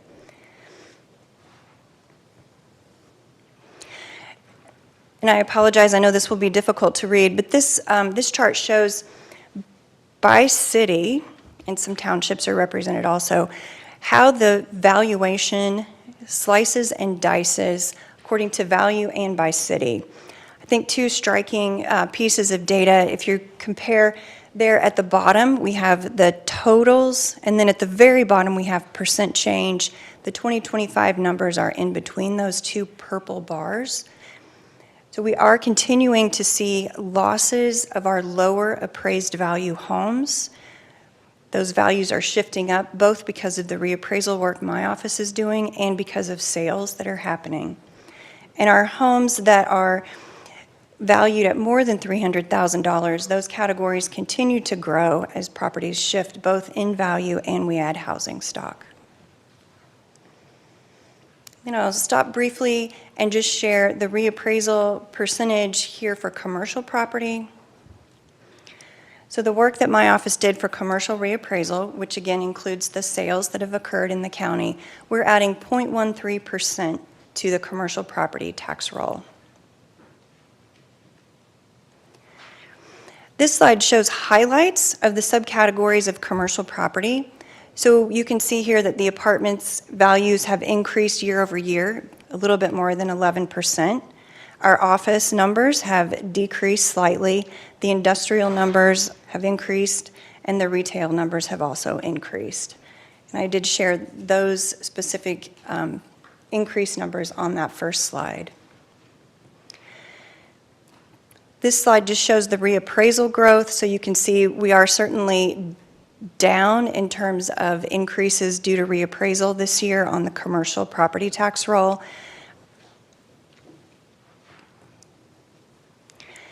This is a similar pie chart for the residential one I showed earlier, but we have almost a 50-50 split.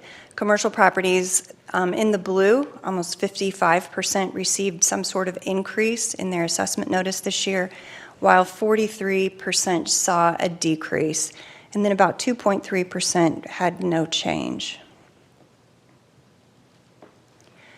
The new construction on the commercial property tax roll, we added $577 million this year.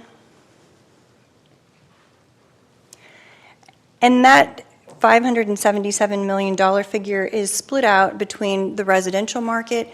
We added about 200,000 square feet of new retail,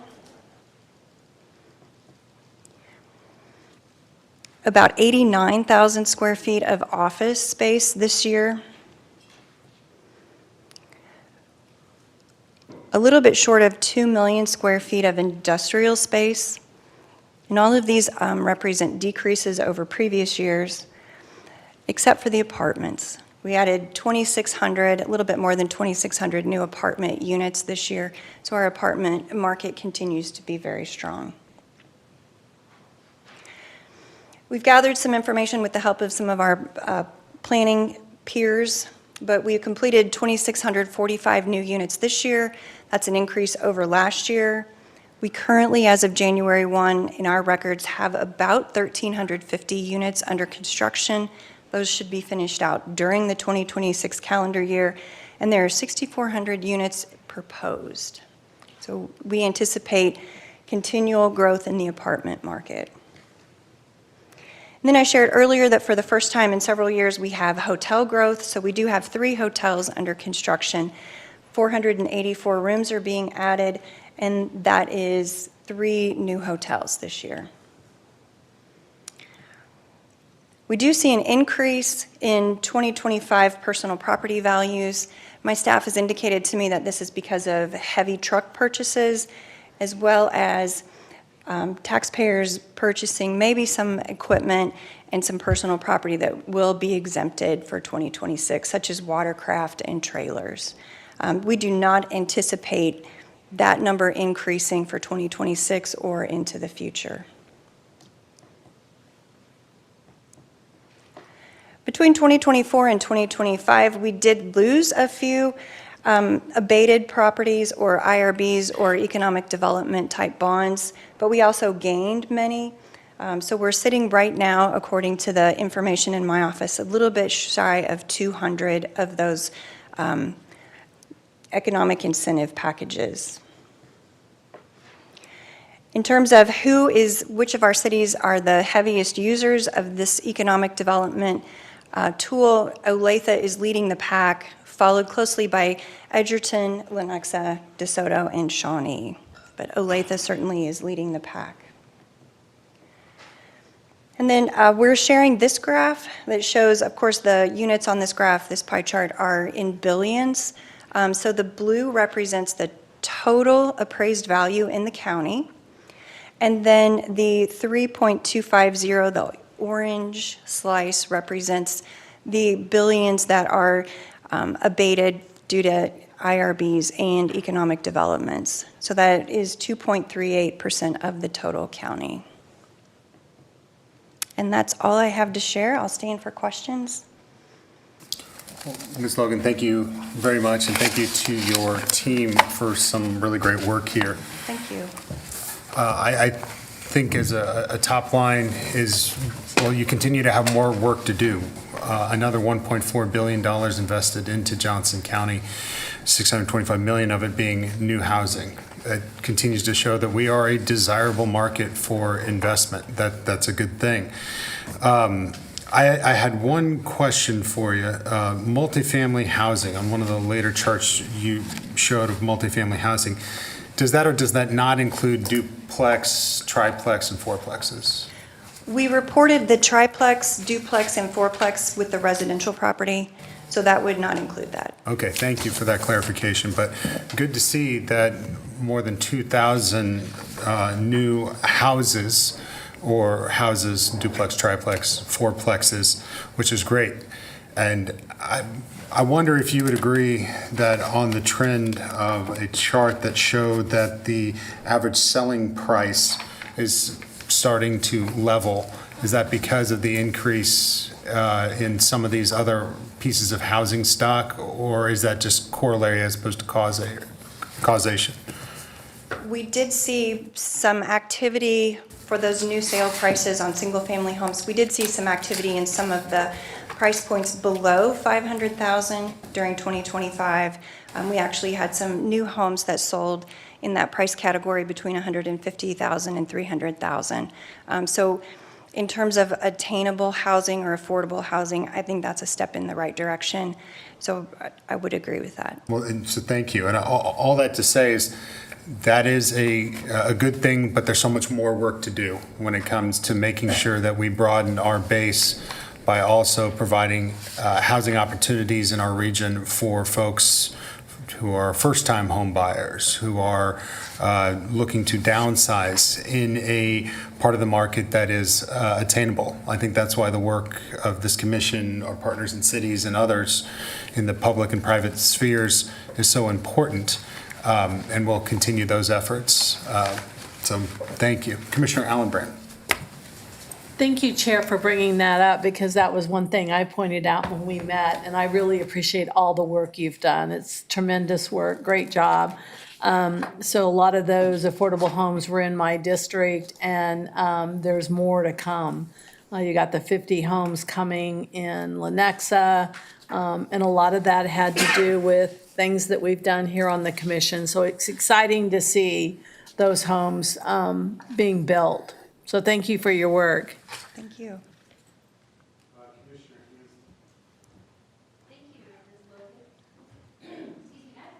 On slide 8, you had a map, 2026 market model map, and I'm assuming that's residential.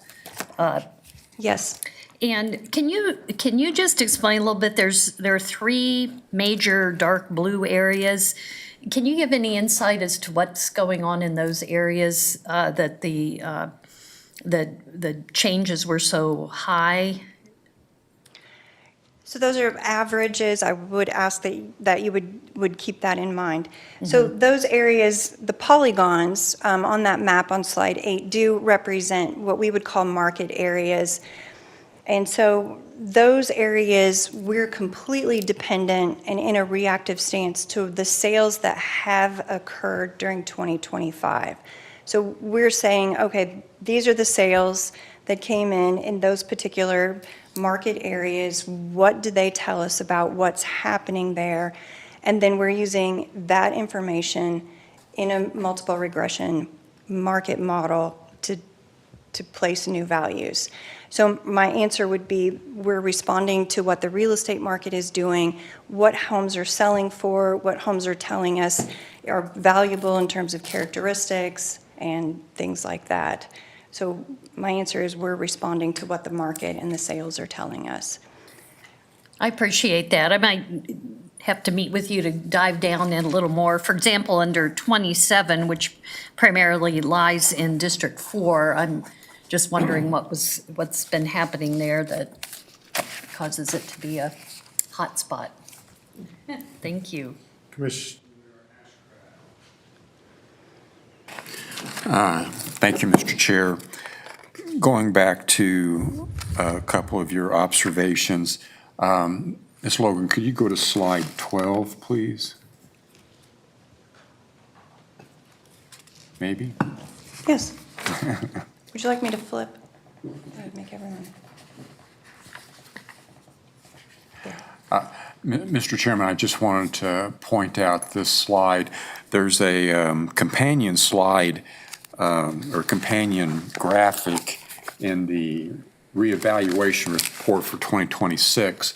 Ms. Logan did not include that here, but it shows the trend of the volume of valid improved sales between 21, page 20, between 2021 and 2025.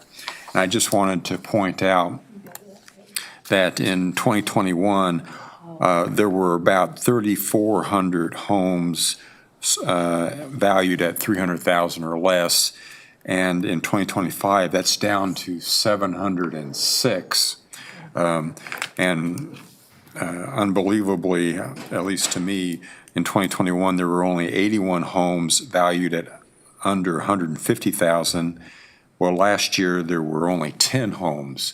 And that contributes to the substantive argument, I think, about affordable housing. I mean, I don't know how you define affordable housing, but it's closer to that end than it is to the other end.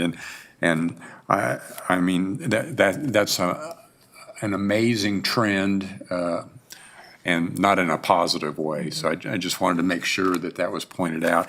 And Ms. Logan, your report, is that available to the public? And if people are interested, how might they get that information? Yes, it will be on the appraiser's website. Today, it should be posted. Very good, thank you. For public consumption. And the graph that Commissioner Ashcraft is referring to, I apologize that it's not in this presentation, but it does show the categories on this slide, page 12, that we're looking at, have the values, I'm going to say sliced. And the graph that Commissioner Ashcraft is referring to shows sales prices in similar slices, both for 2025 and historically. And there's a direct correlation between this chart and the sales prices that are happening in the market, where we're seeing the majority of those sales above the $300,000 mark. Well, and I appreciate that point, and thank you very much for pointing that out, Commissioner Ashcraft. Sales price is, well, it's a key figure based on your requirement by Kansas statute of how to appraise these homes. You don't do it just by what you think, you have to, and interest rates. And as we've been sitting here, we just got a news alert that says for the first time in years, rates are now below 6%. So I won't make you hypothesize about how that will impact the market, but I think we can all draw our conclusions that that is a factor that might impact sales prices based on the inventory being low in Johnson County. So we'll continue to see how this multifaceted puzzle continues moving forward for the next year. But I appreciate the work that you do. It's not easy, and your adherence to state statute in doing so. Thank you very much. I have an amazing staff. Yes. One more question, if you don't mind. Thank you so much. Commissioner Hanslick did ring in, so I'll give her the opportunity to close. Oh, thank you. I just wanted to mention, following up to what the chair said, was the other thing, in addition to interest rates, I think, is we have to keep in mind our growing aging population and the kind of housing that they're looking for. They may not be impacted by the mortgage rates as much as maybe younger people looking to buy their first home. And so I think that's another factor that's probably going to impact the housing market in the next coming years. So I just want to mention that. No, I appreciate that. Commissioner Allenbrand? Thank you, Chair. I really quickly put my hand up because the conversation we were having yesterday of all the apartments, the higher end apartments that are going in and how many seniors, I'm getting calls because in the community where I live, people are looking at going into those apartments and they would rather do that and then have a home in Arizona or Florida. So it's interesting seeing that trend happening. So anyway, I just wanted to share that with my fellow commissioners. Thank you very much. Well, Ms. Logan, now we'll just say thank you again. We'll look forward to further reports as appeals and adjustments are made. Thank you. Thanks. I don't believe there's anything further on the agenda other than commissioner comments. So I'll go briefly down the line and ask for comments, starting with Commissioner Myers. Thank you, Chair. Well, my big highlight was just getting back from the National Association of Counties in Washington, D.C., and I thought it was a very good and productive trip. We got really lucky in D.C., didn't get hit by the snowstorm that really caused some havoc and is still probably causing some havoc in New York, but we got lucky. The conference was very good. Again, networking. I came back and with gained knowledge and really felt like it was positive. Of course, the highlight for me is the Capitol Hill visits, and of course that happened to take place on the same day as the State of the Union address, so security was much higher than normal, but we were able to handle it well. We had very good long visits with some of our representation, and came away feeling positive and again, feeling like it was worthwhile and glad to be back home. Thank you. Commissioner Allenbrand. Thank you, Chair. As I talked about earlier, that Jeff Stewart the executive director of Johnson County Parks and Rec, spoke at my Rotary group, and it's just so interesting to hear all the great things that are going on in that park. Largest before and after school programs and the waiting list going on. But if you haven't got a copy, I do have a copy of their playbook, and it's amazing what they've put together and, what's going to take place at Shawnee Mission Park. I'm going to volunteer to work over there, where they need it. Hopefully physically I'll be able to stand all the people going there, but that's exciting. And then to think, if I got it right, Argentina is going to be at Meadowbrook. They're going to be there. So no, it's not Argentina. Who is it? No, don't. Oh, never mind. Got it wrong at the meeting. So anyway, so also had an airport meeting yesterday, which was very interesting. Going to reach out to Brian Johnson. We're going to see if we can't get that a presentation set up for the leasers of the hangars out there. Maybe something over at the building across the way so that they can see what's going on with the World Cup. So with that, thank you. Thank you. Commissioner Ashcraft. Thank you, Mr. Chair. Commissioner Myers, I was just wondering, is there any truth to the rumor that with all the hot air in D.C. that the snow melts before it hits the ground? It did melt quickly. Very good. Mr. Chair, quick committee report. The JCDS Governing Board met this week. Most of the items were fairly routine and straightforward, but I did want to give a quick update in the shared living program. Staff has been able to make arrangements for 5 contractors and actually are planning on 2 placements in March. And that may not sound like a lot, but that is a start of a significant program. Their goal is to have 5 contractors a year and bring in a like number of individuals who benefit from that. I also wanted to mention that there's some ongoing discussions, particularly by the Friends organization, that foundational support for the IDD population is in a little bit of flux, and they are continuing to work through issues related to the 17-unit apartment building, I guess is what you'd call it, in Overland Park. So wish them well, but this shared living program, I think, is applicable in any number of circumstances and is really great for the IDD population. And then finally, Mr. Chair, I just wanted to note it, really a gross oversight today. We actually had 2 significant events this week, and I would be remiss if we failed to mention them. So I first wanted to congratulate you and Commissioner Alan Brand for celebrating your birthdays. Happy birthday, sir. Happy birthday, ma'am. Thank you very much. Commissioner Hanslick. Thank you. Well, thank you, Commissioner Ashcraft, for keeping us updated on that shared living program.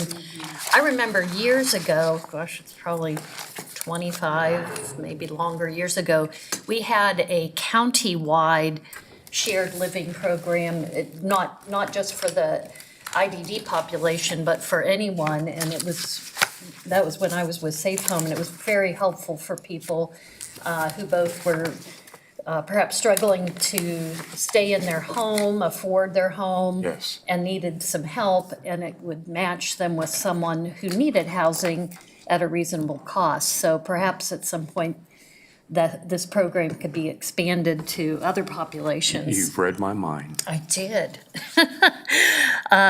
Like Commissioner Myers, I had the opportunity to attend the National Association of Counties conference this past week.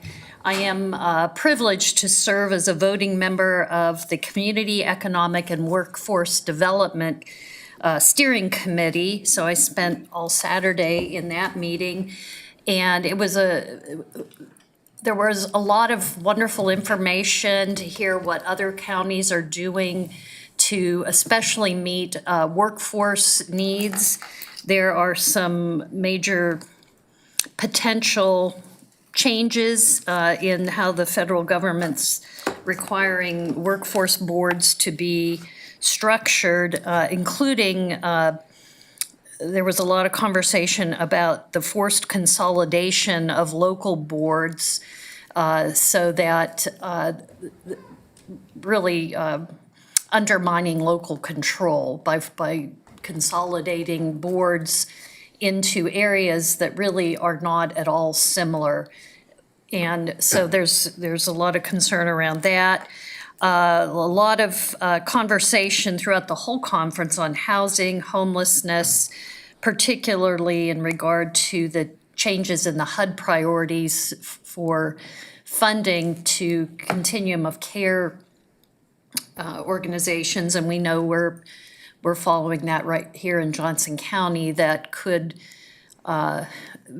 potentially change the way that we are able to provide housing support for people who need that. And then I also attended a very interesting session on immigration, the immigration system. And I think one of the most striking things to me was they showed a chart of the immigration system, and it was so incredibly complicated. And I think everyone there, regardless of political party or anything else, all agreed this needs to be fixed. This is not a good system that we have. We need a better system.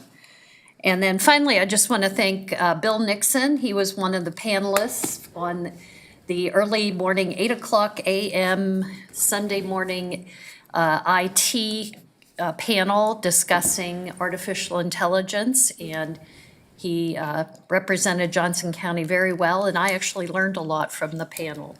So thank you, Mr. Chair. Well, thank you very much. Just kind of continue on the theme of the National Association of Counties.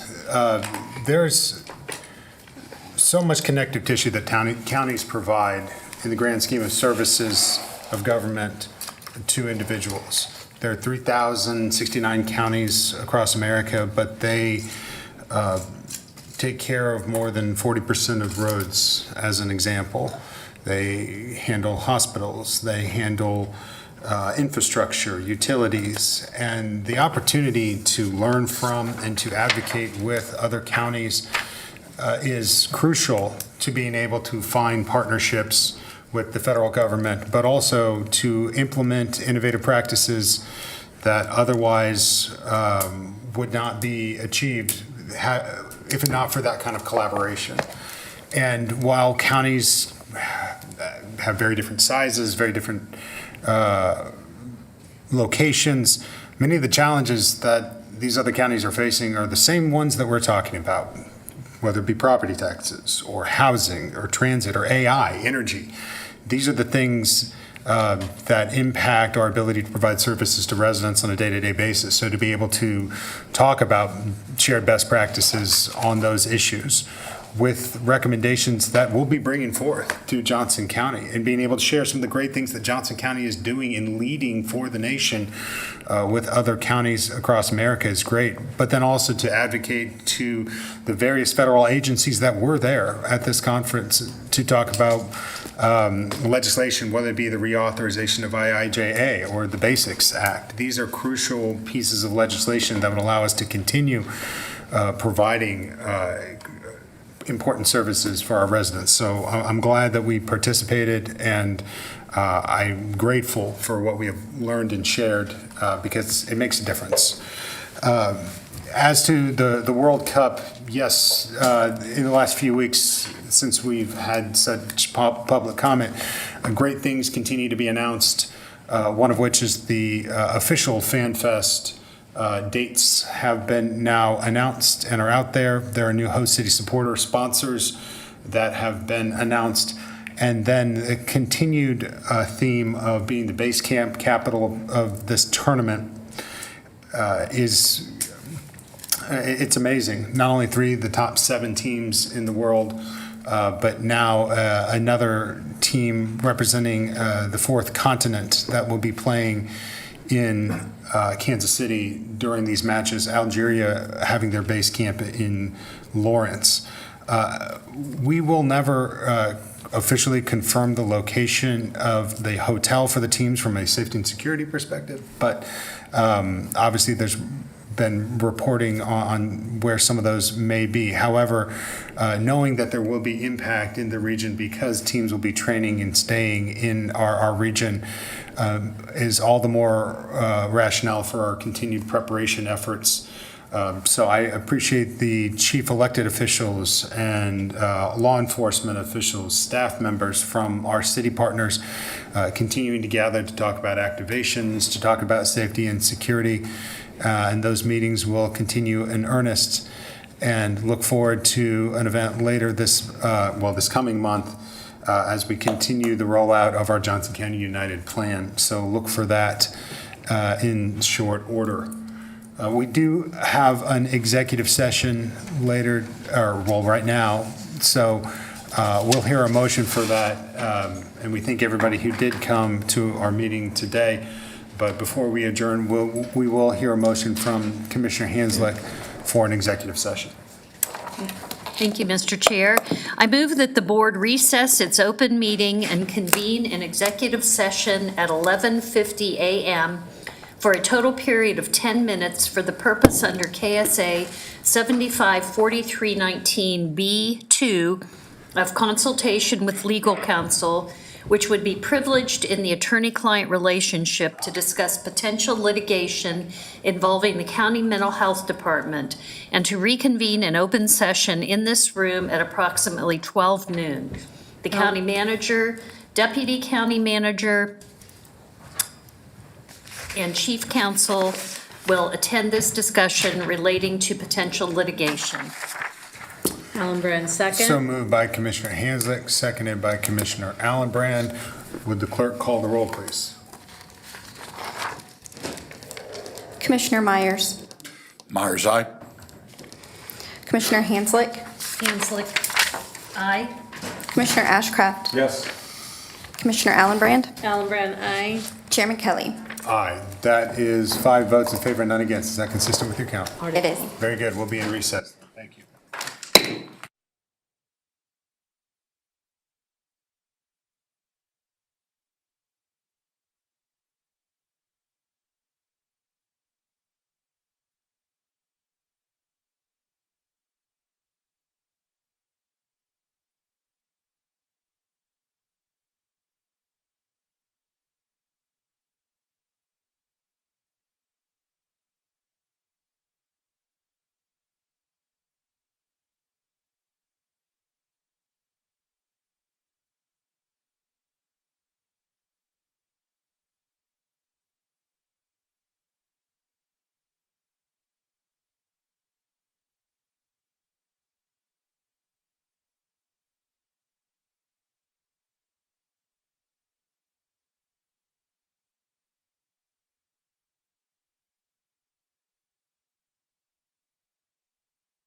Good afternoon now. We are back on the record out of an executive session. No action is going to be taken at this time. Therefore, absent objection from anyone on the board, we are adjourned. Everybody have a safe afternoon and a good weekend. Take care. Record, this used to be the old days. This is like the